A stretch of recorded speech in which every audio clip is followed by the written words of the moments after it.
وبركاته. وعليكم السلام ورحمة الله وبركاته. الحمد لله وكفى وسلام على عباده الذين اصطفى. أما بعد،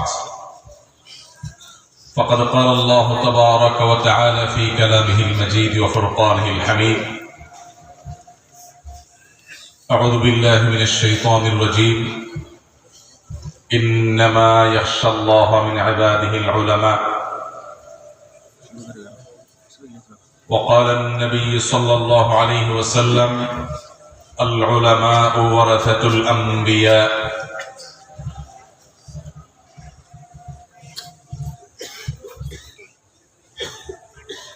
চট্টগ্রামের ঐতিহ্যবাহী দ্বীনি শিক্ষা প্রতিষ্ঠান বরং সারা বাংলাদেশের যুগ সচেতন আলেমে দ্বীন এবং দাঈ ইলাল্লাহ গড়ে তোলার সবচেয়ে সুপ্রতিষ্ঠিত এবং নানা বৈশিষ্ট্যে মণ্ডিত এক অনন্য দ্বীনি শিক্ষা প্রতিষ্ঠান জামিয়া দারুল মাআরিফের 40 বছর পূর্তি উপলক্ষে বা 40 বছর পূর্তির এই গুরুত্বপূর্ণ আনন্দঘন মুহূর্তে জামিয়ার আজকের বার্ষিক মাহফিলে আমার উপস্থিত হওয়ার এবং উস্তাজুল উলামা বাংলাদেশের এই মুহূর্তের সবচেয়ে প্রবীণ উলামায়ে কেরামের মধ্য থেকে অন্যতম,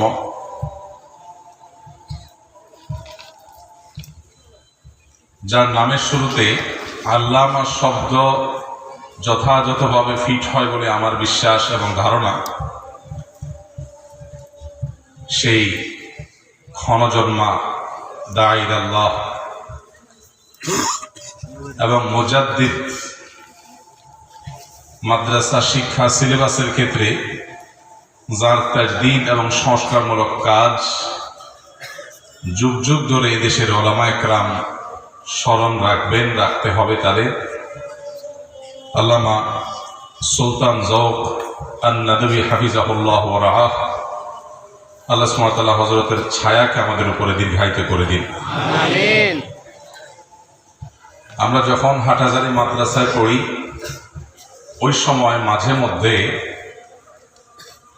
হযরতের সাক্ষাৎ লাভের আশায় ছাত্র জীবনে আমরা মাঝে মধ্যে দারুল মাআরিফ আসতাম। হযরতের ছাত্রত্ব কিংবা সোহবত এর কোনোটিরই সেই সৌভাগ্য আমার হয়নি, তবে এক নজর দেখার জন্য আমরা ছাত্র জমানায় ভিড় করতাম, আসতাম, মাঝে মধ্যে দেখার এক দুবার কামরায় উপস্থিত হওয়ার সুযোগ হয়েছিল। এরপরে যখন দারুল ইরশাদ মাদ্রাসার শিক্ষকতায় ছিলাম তখন মাঝে মধ্যে হযরত মাওলানা সালমান নাদভী হাফিজাহুল্লাহর সাথে মাঝে মধ্যে আসার সুযোগ হয়েছে। যেহেতু আজকের অডিয়েন্সের বেশিরভাগই হলেন মাদ্রাসার তোলাবা, আর সেই সাথে আমাদের সাধারণ শিক্ষার্থী ভাইরা, সাধারণ দিনদার ভাইরা আছেন, আমি শুনেছি যে পর্দার আড়াল থেকে আমাদের মা বোনরা অনেকে শুনছেন। তো আমি মূলত মাদ্রাসার আমার প্রাণপ্রিয় তালেবে ইলমদেরকে লক্ষ্য করে কিছু কথা আরজ করতে চাই হযরতের সামনে। আরও আমার যে সমস্ত মুরব্বী উলামায়ে কেরাম আছেন এখানে, তাদের উপস্থিতিতে তাদের সামনে আমি সংক্ষেপে কিছু কথা আমাদের তালেবে ইলমদের উদ্দেশ্যে বলতে চাই, এবং এই কথাগুলো ইনশাআল্লাহ আমাদের সাধারণ শিক্ষিত যে ভাইরা আছেন, বোনেরা আছেন, তাদের ইনশাআল্লাহ কিছুটা হয়তো উপকারে আসবে। খুবই অল্প সময় আছে আমাদের হাতে, এই অল্প সময়ের মধ্যে আল্লাহ সুবহানাহু ওয়া তাআলা কিছু উপকারী কথা আমাকে বলার তৌফিক দান করুন। সম্মানিত উপস্থিতি, আমার প্রিয় তালেবে ইলম ভাইরা, এমন একটি সময় আপনারা মাদ্রাসায় ভর্তি হয়েছেন, পড়াশোনা করছেন, আলেম হওয়ার স্বপ্ন নিয়ে সামনে অগ্রসর হচ্ছেন, যে সময়টা নানা কারণে খুবই গুরুত্বপূর্ণ। এমন একটা সময় আপনারা দ্বীনি ইলম হাসিল করার জন্য মাদ্রাসার চৌহদ দিতে এসেছেন, যে সময়টাতে বাংলাদেশের সর্বস্তরের মুসলমানদের অত্যন্ত কঠিন একটি সময় তারা পার করছে। এদেশের সংখ্যাগরিষ্ঠ মুসলমানদেরকে নানা সময়, সে ব্রিটিশ আমল থেকে নিয়ে আজও পর্যন্ত সব সময় কোণঠাসা করে রাখার একটা প্রচেষ্টা দীর্ঘদিন থেকে অব্যাহত আছে। সেটা দিন দিন আমাদের বুকের উপরে, এদেশের মুসলমানদের বুকের উপরে জগদ্দল পাথরের মতো চেপে বসেছে। এই জন্য এদেশের মুসলমানরা সংখ্যায় বেশি হলেও সংস্কৃতিতে মুসলমানদের সংস্কৃতিকে এদেশের সংখ্যালঘুদের সংস্কৃতির মতো আচরণ করা হয়। এরকম কঠিন সময় আপনাদের হতে হবে একাধারে মুখলিস, নিষ্ঠাবান, যুগ সচেতন, সময়ের চ্যালেঞ্জ মোকাবেলার উপযোগী, কোরআন এবং হাদিসের গভীর পাণ্ডিত্য অর্জনকারী আলেমে দ্বীন। তা না হলে আগামীর বাংলাদেশের যে ইতিহাস, সেটা এতটাই ভয়াবহভাবে রচিত হতে পারে যা হয়তো আমরা কল্পনা করতে পারছি। আমাদের পূর্বসূরি, আমাদের পূর্ববর্তী ওলামা একরাম, মুরব্বিয়ান এজাম, আমাদের আসাতিজা একরাম, তারা অনেক কষ্ট, অনেক মেহনত, অনেক মুজাহাদা, অনেক পরিশ্রমের পর আজ এই দিনে আমাদের পর্যন্ত এসেছে। আমরা এখনো পর্যন্ত সেটাকে ধারণ করার সুযোগ পাচ্ছি। আমরা যারা বয়সে তরুণ এবং তালেবুল ইলম, আমরা যদি আমাদের দায়িত্বটা সঠিকভাবে পালন করতে না পারি, তাহলে সেক্ষেত্রে আমাদের পরবর্তী প্রজন্মের কাছে এই দিনে ইলম এইভাবে তাদের কাছে পৌঁছাবে না, এবং যার জন্য আল্লাহর কাছে কিয়ামতের ময়দানে আমাদের জবাবদিহি করতে হবে যে আমাদের কারণে একটা মাঝে গ্যাপ তৈরি হয়ে গেছে। আর এই জন্য কিভাবে এ যুগের চ্যালেঞ্জ মোকাবেলার উপযোগী আলেমে দ্বীন এবং দাঈ ইলাল্লাহ হিসাবে আপনারা নিজেদেরকে গড়ে তুলতে পারেন, আমি সেই লক্ষ্য বা সেই টার্গেটকে সামনে রেখে আপনাদেরকে আমার অভিজ্ঞতার আলোকে, আমার ক্ষুদ্র জ্ঞানের আলোকে, কোরআন এবং হাদিসের আলোকে আমি আপনাদেরকে কয়েকটি নসিহা আপনাদের ভাই হিসাবে পেশ করতে চাই, যেটা আমার নিজের জন্য আমি করছি। নাম্বার 1, আমাদের সবার সবকিছুর আগে আমাদের নিয়ত এবং উদ্দেশ্যকে খালেস করতে হবে, যে আমরা কেন মাদ্রাসায় ভর্তি হয়েছি। হাদিস আমাদের সবারই মুখস্থ, ইন্নামাল আমালু বিন্নিয়াত, কিন্তু এই হাদিসের উপরে আমল আমাদের কতটুকু আছে সেটাই হলো প্রশ্ন। যারা আমরা মাদ্রাসায় পড়ছি, তালেবুল ইলম আছি, প্রায় মাঝে মধ্যেই নিজেকে প্রশ্ন করবেন, আমি কেন মাদ্রাসায় ভর্তি হয়েছি, কেন পড়ছি। মাদ্রাসায় ভর্তি হওয়া এই যুগে, বিশেষ করে কওমি মাদ্রাসা, এটা তো এই যুগে নিজেকে আল্লাহর রাহে কোরবানি করার মতো সামাজিক স্বীকৃতি নেই, তেমন কোনো সুযোগ সুবিধা নেই। সমাজের মধ্যে থেকেও দ্বীপের বাসিন্দার মতো একটা অবস্থা এদেশের মাদ্রাসা শিক্ষার্থীদের, ওলামা একরামের, যেটি আমি একটু আগেই বলছিলাম, যে ব্রিটিশ আমল থেকে এদেশের সংখ্যাগরিষ্ঠ মুসলমানদেরকে যে কোণঠাসা করে রাখার এক চেষ্টা অব্যাহত আছে, সেটা দিন যত অতিক্রম করছে আরো প্রকট আকার ধারণ করছে। এরকম কঠিন সময় আপনি মাদ্রাসার চৌহদ্দিতে কেন এলেন, স্কুলে না গিয়ে? আপনি কেন মাদ্রাসায় পড়ছেন? আপনার এই প্রশ্নের সঠিক এবং সদুত্তর আপনার নিজেকে দিতে হবে। আমাদের উদ্দেশ্য এবং নিয়তগুলোকে খালিজ করতে হবে। মাদ্রাসায় পড়ার মতো এরকম ত্যাগ, এরকম কোরবানির পরও আমাদের উদ্দেশ্যের মধ্যে অনেক সময় ভেজাল থাকে। বিশেষ করে তালেবুল ইলম যারা আছেন, আজকাল মোবাইল আপনাদের বেশিরভাগকে আসক্ত করে ফেলেছে। এইরকম একটা কঠিন সময়ে একটা ব্যাধি আমাদের তালিবুল ইলমদের মধ্যে দেখা যায়, সেটা হলো মাদ্রাসায় যারা পড়েন, কওমি মাদ্রাসায় যারা পড়েন, তাদেরও একটা উল্লেখযোগ্য সংখ্যক, আমরা যখন মাদ্রাসায় পড়তাম তখন কিছু ছাত্রদের স্বপ্ন থাকতো বক্তা হওয়ার। মেশকাত দাওরা থেকেই তারা বক্তৃতার ট্রেনিং দেওয়া শুরু করতেন, কানে হাত দিয়ে ওয়াজ করা শুরু করতেন, খুতবা চর্চা করা শুরু করতেন, এখনো হয়তো আছে। নতুন করে আজকের বাস্তবতায় যেটা যুক্ত হয়েছে সেটা হলো কিভাবে ভাইরাল হুজুর হওয়া যায়।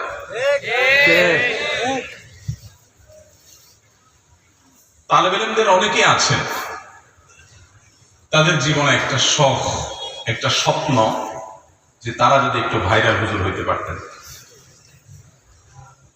তাদেরকে যদি সবাই চিনত, তারা যদি জনপ্রিয় হতে পারতেন, পপুলার হতে পারতেন, যেদিকে যাবে মানুষ ভেঙে চলে পড়বে, ফেসবুক ইউটিউবে তাদেরকে খুললেই দেখা যাবে। এই কথাগুলো আপনাদের সামনে আমি যখন বলছি, আমি নিজেই মূলত সেই জায়গাটায় আছি। আমি নিজে থেকে সেই কথাটা আপনাদেরকে বলার উদ্দেশ্য হলো, এখানে আমার মুরব্বীরা, আমার উস্তাদদের উস্তাদুল্লাহ মুরব্বীরা আছেন, তাদের উপস্থিতিতেই বলছি যে আমাদের মাদ্রাসা শিক্ষার্থীদের মধ্যে এই যে একটা শৌক, এই যে একটা আগ্রহ জেগেছে, এটাকে আমি কখনো পজিটিভলি দেখি না, আমি কখনো এটাকে ইতিবাচক ভাবে দেখি না। আমার ছেলেও মাদ্রাসায় পড়ে, হেফজ শেষ করেছে, সর্বেকা পরীক্ষার্থী। আলহামদুলিল্লাহ, সচেতন ভাবে সজ্ঞানে আমার ছেলেকে, তারপরে যে ছেলেটা আছে, কয়েকটা ছেলে আছে আমার, তাদের কাউকে কখনো ক্যামেরার সামনে তারা যেন না আসে, মিডিয়ার সামনে যেন তারা না আসে, সোশ্যাল মিডিয়াতে যেন তাদের বিচরণ না হয়, এ ব্যাপারে আমি, আমার পরিবার, আমরা খুব সচেতন, খুব সতর্ক। আমার ছোট ভাই বা সন্তানের মতো বয়সী আপনারা যারা আছেন আমার সামনে, সেই মাদ্রাসার ছাত্র ভাইদেরকে বলছি, এই ব্যাধি থেকে যদি আপনি বের হয়ে আসতে না পারেন, আর যা হোক উম্মার জন্য উপকারী কোনো কিছু আপনার দ্বারা কখনো সম্ভব হবে না। আপনার নিয়তের ভেজাল এখান থেকে শুরু হবে। যদি আপনি চিন্তা করেন আমাকে প্রসিদ্ধ হতে হবে, ভাইরা আমার, আমি প্রসিদ্ধ হয়ে গেছি, কিন্তু এর পেছনে যে কোনো মেকানিজম, কোনো সুদূর প্রসারী প্ল্যান পরিকল্পনা ছিল, ব্যাপারটা তা না। এটা প্রায় পুরোটাই আল্লাহ রাব্বুল আলামিনের ইচ্ছা, পুরোটাই আল্লাহ তাআলার ইচ্ছা। এখানে প্ল্যান প্রোগ্রাম করে কোনো পরিচিতি আমি অর্জন করিনি। আমার নিজের যে সব নিয়ত খালেস আছে তা বলছি না, আমি শুধু এটুকু বলছি যে এইটার জন্য আলাদা কোনো চেষ্টা করা, এবং তালেবে ইলমদের মধ্যে এই যে বিশেষ করে উপরের জামাতগুলোতে ওঠার পর থেকে আজকাল তো ওই যে গ্রিন স্ক্রিন দিয়ে আপনার মাহফিলের ব্যানার লাগায়া বক্তা সাজার বিভিন্ন নাটক, আপনারাও জানেন না? কিভাবে জানেন? কিভাবে দেখছেন আপনারা? তার মানে সব মোবাইলে আসক্ত। আমি কোথাও গেলে, বিশেষ করে ছোট বাচ্চা কাচ্চাকে কেউ নিয়ে আসলে যদি বলে যে হুজুর আপনাকে চিনে, তাই বলে আমাকে চিনে, কোন জিন্দিগিতে তাহলে বরবাদ। কারণ আমাকে কোনো বাচ্চা মানুষ চেনা মানে ওর লাইফ বরবাদ হয়ে গেছে, এর মানে এই ছেলে মোবাইলে আসক্ত, তো লক্ষণ খারাপ। মা বাপ তো মনে করে এটা বললে আমি খুশি হয়ে যাব, তার বাচ্চা আমাকে চিনে। আমার বাচ্চা, আপনার বাচ্চা আমাকে চিনে, এর মানে হলো আপনি দায়িত্বশীল অভিভাবক না, আপনি আপনার বাচ্চাকে মোবাইলে আসক্ত করে ফেলেছেন। আলহামদুলিল্লাহ, আমি আমার বাচ্চাদেরকে মোবাইল থেকে দূরে রেখেছি, এখনো পর্যন্ত তারা দূরে, অনেক বড় হয়ে গেছে বয়সে, এখনো পর্যন্ত মোবাইল থেকে দূরে তারা, আলহামদুলিল্লাহ। সামনে কি হয়ে যায় না, এখনো পর্যন্ত চেষ্টা করছে। ভাইরা আমার, এই জন্য আপনাদের নিয়তগুলোকে, আমাদের নিয়তগুলোকে খাঁটি করতে হবে। ভাই, কি নিয়ত হবে? আমার সাধারণ শিক্ষিত ভাইরা যারা আছেন, পর্দার আড়াল থেকে যে সমস্ত মা বোনরা শুনছেন, আপনাদেরকে বলছি, ছেলেকে মাদ্রাসায় ভর্তি করে আলেম বানাবেন, কেন? উদ্দেশ্য কি? অনেক মায়েরা আছেন সন্তানকে ভাইরাল হুজুর বানাতে চান, যে তার সন্তান পপুলার আলেম হবে। আপাত দৃষ্টিতে শুনতে মনে হয় যে খারাপ কি, কিন্তু এটার পেছনে দুনিয়াবি গন্ধ আছে, এটার পিছনে ভয়ঙ্কর একটা রোগ আছে, ব্যাধি আছে। আমার ছাত্র ভাইরা যারা শুনছেন তারা হয়তো মনে করবেন, ভাই নিজে ভাইরাল হয়ে গেছেন তো এখন আর আমাদের ভাইরাল হওয়াটা চান না।